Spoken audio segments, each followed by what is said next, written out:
Hey guys, and welcome to the video. I wanted to go over my current watch collection and kind of talk about my history with each piece and kind of fill you guys in on my relationship with each of my watches. And it is that serious. It is a relationship. I'm thinking about calling myself Dad because I'm the king of dad jokes. Let's start right into it here. So this is the Hamilton Jazzmaster Viatic that I own. I think you guys are able to see that properly. Wonderful case back. I love this piece. I got it for my 20th birthday very recently. I went to Tourneau and I looked at not this piece, but a piece very similar, and I was just taken aback by it. I just love the stitching on the strap here. The one thing that I would say about this watch that I don't like is the fact that it's a little bit too big for my wrist.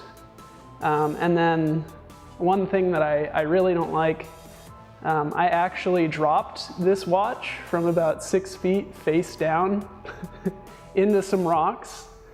So there are a few dings on the case. I don't know why everyone talks about how prone to shattering sapphire glass is, because this is sapphire glass and it literally landed right on a rock from 6 feet and it did not break at all. It barely even scratched it, which is amazing. It's the one that I like the most. I really like the design. And what I really like about it too is that it's so plain and it's so simple, but it does have the lume on the dial. So up next, we have the first Swiss watch that I ever got, and I'm winding it here because I love winding it. It feels so smooth. This is the first Swiss watch that I ever bought, and I bought it used for about half off the retail price. So I got a great deal on this watch. It's a Christopher Ward C60 Trident Pro. I did a review on this on my channel. It was actually the first video that I ever did. So because it was the first Swiss automatic watch that I bought for myself, and because it was the first video that I ever did, obviously this has some significance to me. The watch has a heft to it. If you want to buy a watch and you plan to resell it, I would suggest buying an aftermarket strap for it. But moving on, we have my third favorite, and before I show it to you guys, I'm gonna make you wait in anticipation. Really amazing piece. We have the Seiko SARB033.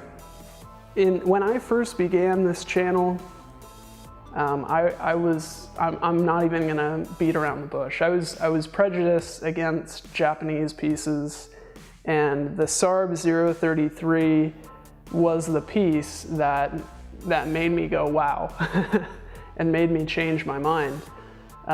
It's incredibly accurate. This one I think gains 5/4 of a second per day. Wonderful winding action. The only thing I don't like about this watch is the bracelet. I think that's kind of where they cut corners on this watch. If you don't know, this watch is pretty much up there with the Seiko Presage line. The only difference would be the bracelet, I would say, and a few other extra details. But essentially, this is a Presage piece for half the price. I'm in the midst of doing a review on this piece, and you'll see it on the channel pretty soon here. I love the piece. I don't think I'm ever gonna sell this one.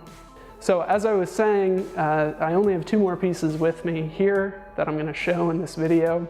But both of these are, I think, up for the chopping block. Although the first one I'm gonna show you, I'm not entirely sure yet. We have the Tissot Powermatic 80. If you watched my video on the top watches under $1,000, and I think it even made a debut in the top watches under $500, you'll see the Tissot Powermatic 80.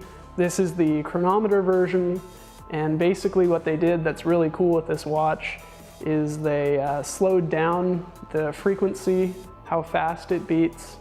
This is the first watch that I've had that can last 3 days, which is pretty cool. Really good finishing on the case.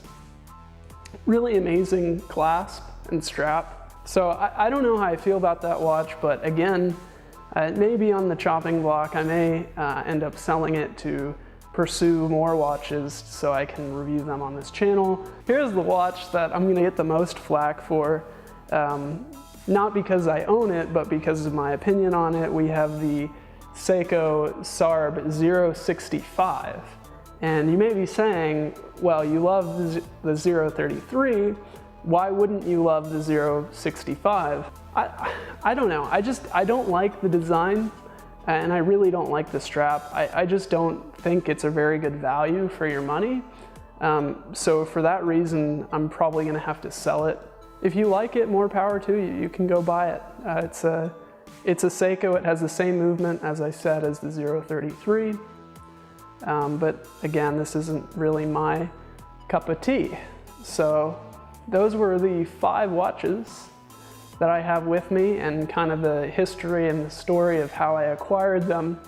And I guess this will serve as kind of my watch collection for August of 2016.